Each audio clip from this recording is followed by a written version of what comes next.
Yo, what is up, my Shadow Army? So this is Shadow Critias back again with another My Hero Academia video. So yes, you guys saw the title and you saw the thumbnail what this video about.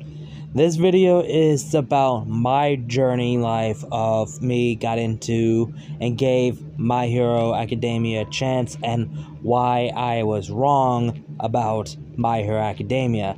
So yeah, I want to save the rest for the upcoming video in this video or whatever. So yeah, I'm not gonna waste any more time. Let's just go ahead and just dive right into it.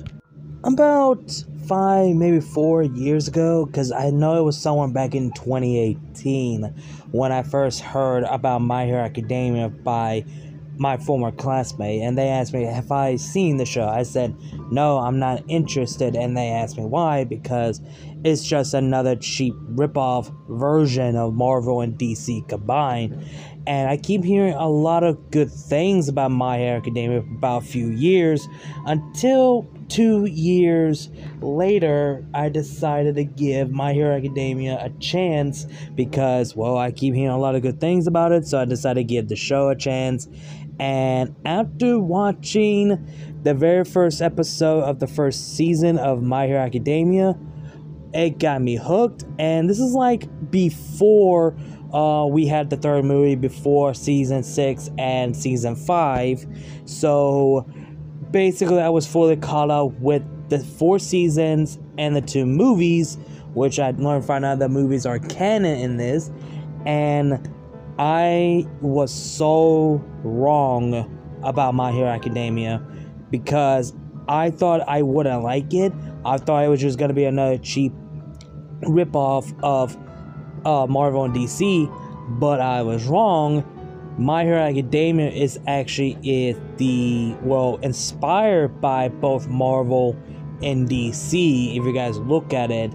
And I never thought of a series, of a franchise that would get me so invested with the story, the plot, the characters, everything like that, like snapping my finger after watching the first season of My Hero Academia. And I, again, way back, I never hear any negative shit until when I fully caught up of the anime and fully caught up with the manga, and I started to learn more of My Hero Academia, of the history, the lore, the characters, the quirks, all that stuff, and started to understand on My Hero Academia and understand where people say, oh, it's the best one that we got, the best anime, until I started to understand about My Hero Academia, like I said before. And it got me so invested of everything of the franchise.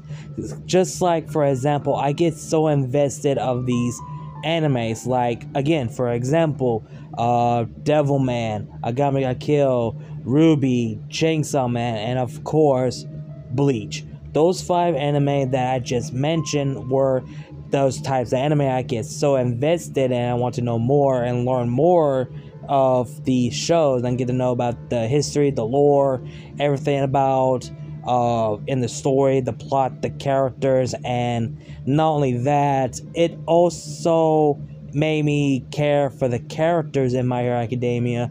And in my recent old videos, I can't remember how long it was, I know it was a few months ago, I made a video about what does anime means to me video, and I said I see these characters more than just fictional characters. I see these characters as real life human with real life issue, real human emotion than reality TV show ever had. And My Hero Academia shows the example of this, of having real life human emotion. But that's actually all anime in general that show real life human emotion, unlike, like I said, reality TV show don't show as much, or don't show it at all, or they're just fucking faking it bad because they're just terrible actors. Or, well, some of them are good, some of them are bad, so you guys know what I'm talking about. And when My Hero Academia, it gets me to care and love for the characters, even though some of the characters don't get enough screen time or they're just there. But somehow Horikoshi managed to make us care for these characters even though we don't get to see them have their own full screen. And some people say that Class 1A had a bad main cast because they're undeveloped. They are developed. You're just not seeing it because Horikoshi finds a way to somehow make them all care and lovable characters, even though they have one short screen time and one short story arc for each episode in their own right.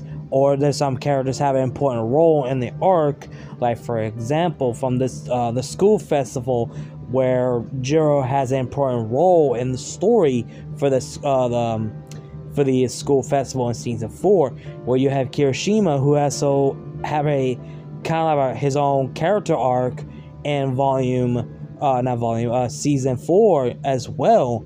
And you get to see some of the characters having their own story arc.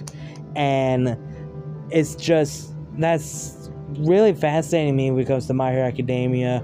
And it's just that I thought, like I said, I thought this series was going to be a rip-off version of Marvel and DC, but no, I was completely wrong. And it was like the opposite. My Hero Academia were inspired because of Marvel and DC, because Horikoshi himself is the fan of, well, Spider-Man, his favorite superhero, I think, and he decided to create his own superhero anime manga based of the inspired both Marvel and DC, and that's where My Hero Academia is born. And the reason why I started to get attached with these characters because of these two moments in My Hero Academia. The first one felt so heartwarming that has melted my heart, and that is to see both the anime and the manga of each Class 1A having the Christmas party. That felt so heartwarming and made me feel that I felt my heart melt when I see that moment. And the music in the anime just made it more the nostalgia and heartwarming when I read the manga.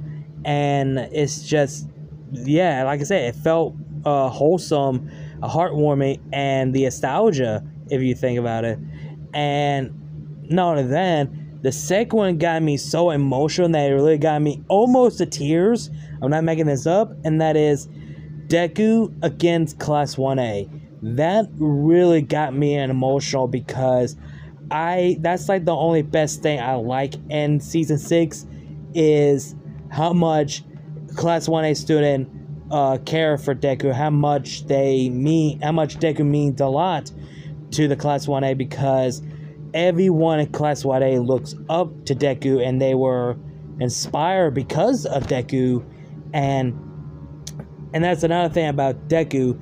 People are misunderstood when it comes to Deku as a character, and all because he's a crybaby, and that's the reason why people couldn't get into My Hero Academia because of that, because Deku is a crybaby. That's the reason why I couldn't get into My Hero Academia. So, which is kind of stupid. People say, oh, I couldn't get into it because of that.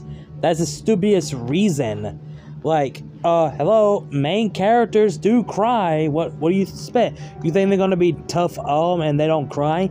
Main character had to go through shit too, so they could cry if they want to.